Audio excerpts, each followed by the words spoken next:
Welcome back to the show, everyone. Today we're diving into something super interesting. The difference between a growth mindset and a fixed mindset. It's something that affects so much more than just academics, you know? I was just thinking about it this morning, how easily we can get stuck in our habits, and it all boils down to this concept. Absolutely, Andrew.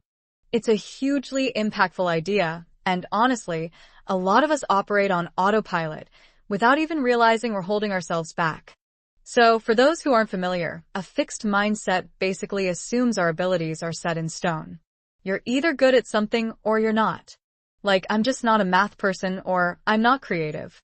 Exactly. It's this belief that talent is innate and unchangeable. And it often leads to avoiding challenges because you're afraid of looking incompetent. A lot of people, I think, are born with this default setting. Have you noticed this yourself, Ava, in your own life? Definitely. I used to completely avoid trying new skills just because I was worried I'd be bad at them. Like, I'd think, I'm not a musician, so why even try to learn guitar? It was a self-fulfilling prophecy. It's fascinating how powerfully this mindset can limit us. It's a really clever trap. Then you contrast that with a growth mindset, which is the belief that abilities can be developed through dedication and hard work. People with a growth mindset embrace challenges, see failures as learning opportunities, and are constantly seeking to improve. Right. It's about the process more than the outcome. Someone with a growth mindset wouldn't give up after messing up a chord on the guitar. They'd say, okay, let's try that again, and maybe I'll experiment with a different technique. It's all about the journey. And it's not just about intelligence or talent. It applies to literally everything: relationships, career, hobbies. I've noticed people with a growth mindset are generally more resilient and adaptable. Have you seen this in your relationships? Maybe? Absolutely.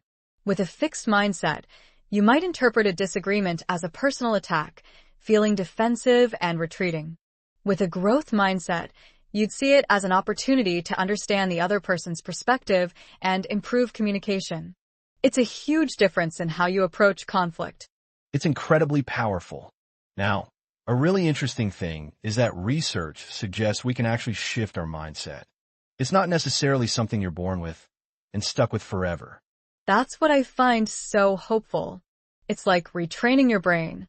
It's about consciously choosing to see challenges as opportunities, celebrating effort over innate talent, and focusing on learning rather than proving yourself. What steps do you think someone can take to cultivate a growth mindset? Well, one key thing is to change your language. Instead of saying I'm bad at this, try saying I'm not good at this yet. Small shifts in phrasing can make a massive difference. Also, actively seek out challenges. I totally agree. And surrounding yourself with people who have a growth mindset can be really helpful.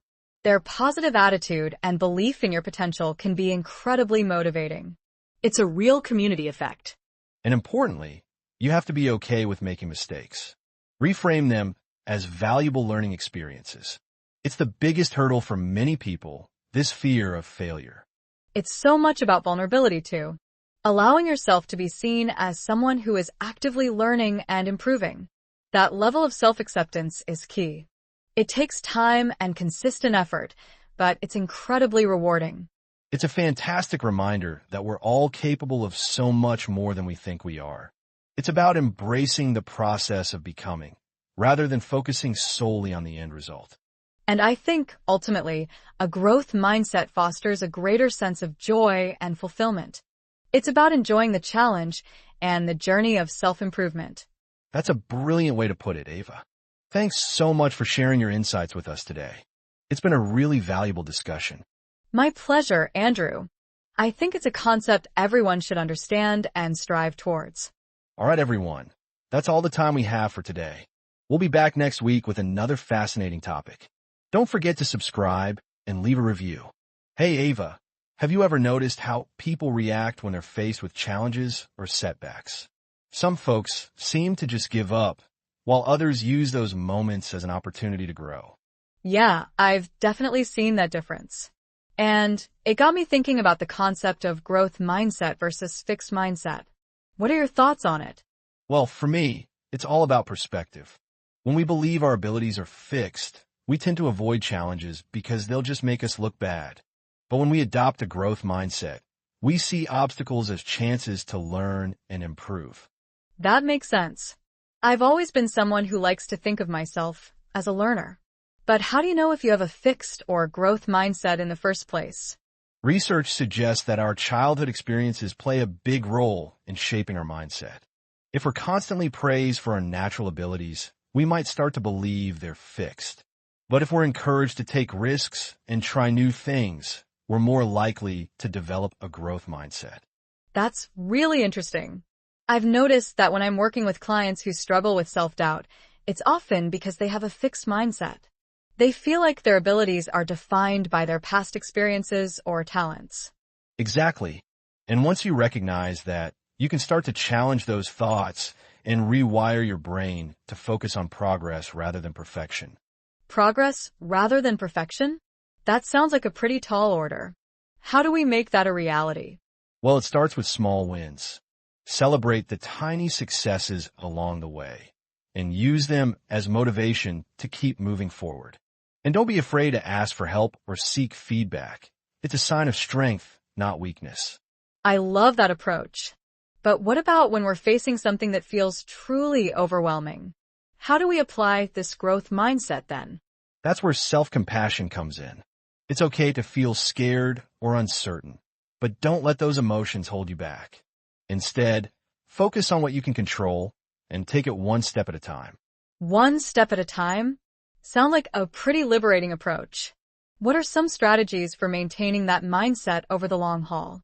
For me, it's about creating an environment that supports growth, whether that means finding a mentor, joining a community of like-minded individuals, or simply setting aside time each day to reflect on my progress.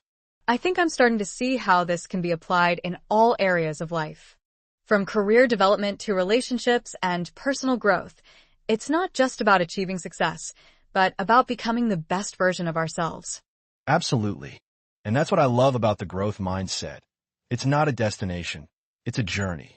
It's a willingness to evolve, adapt, and learn alongside our experiences. That's so true. Thanks for sharing your insights on this topic, Andrew. No problem. Ava, it was a pleasure chatting with you.